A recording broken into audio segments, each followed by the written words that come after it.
on the dirt track myself. He believed in me before I believed in myself. Made of leather and threaded together with plastic boondoggle string, it looks as if it might fall apart in my hands. But he treasured it. He still had it. I look for more on the floor and below the back seats. There are cards and letters. I recognize my own handwriting on a few items. My flight will leave in a few hours. These keepsakes I put into a bundle in my duffel bag. When I exhale, my warm breath hits the cold air, creating the effect of smoke around me. The wind pushes me, and I stare at the tracks made by fire trucks in the snow, the remains of the red structure. I should have called more. Out rolled my eyes at his long voicemails.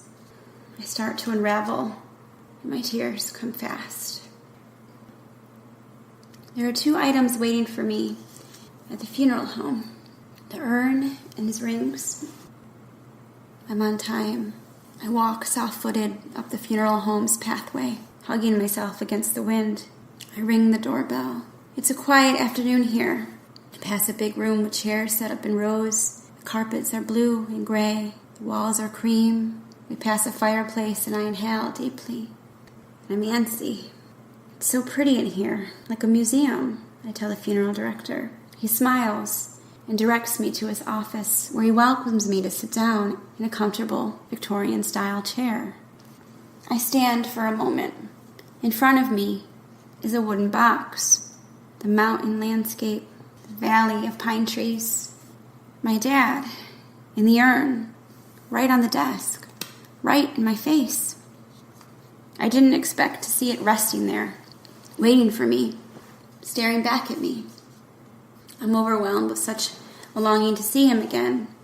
I'm on the verge of tears. My instinct is to pick up the urn. It's heavy, the weight of a bowling ball. I sit down holding it, hugging it in my lap. My shoulders sink when the funeral director hands me a plastic baggie from the medical examiner's office with my dad's rings inside, seeing them tarnished with black soot. The maze ring all dirty inside the creases of the intricate design.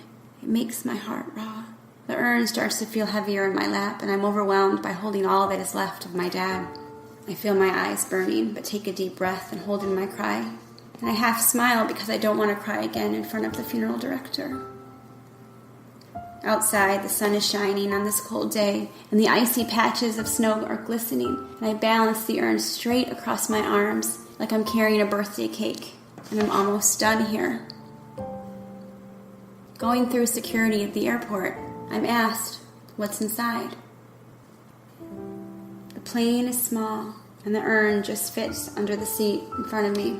Once we are in the air, I pull it out and place it on the empty seat next to me, and lay down, resting on it. It's my little pillow, all the way home to New York City.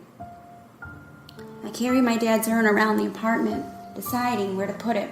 I love how the sun comes through our windows so brightly in the morning, and I place my dad's urn on the coffee table facing the windows, and I place his pocket knife on top of the urn and his thermos beside it.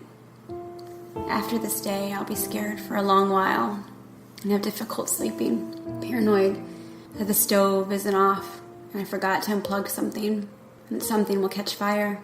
I'll lay in bed awake night after night, and year after year I'll lie in bed thinking about how the morning is unknown and try to make peace with the fact that some people don't get a tomorrow.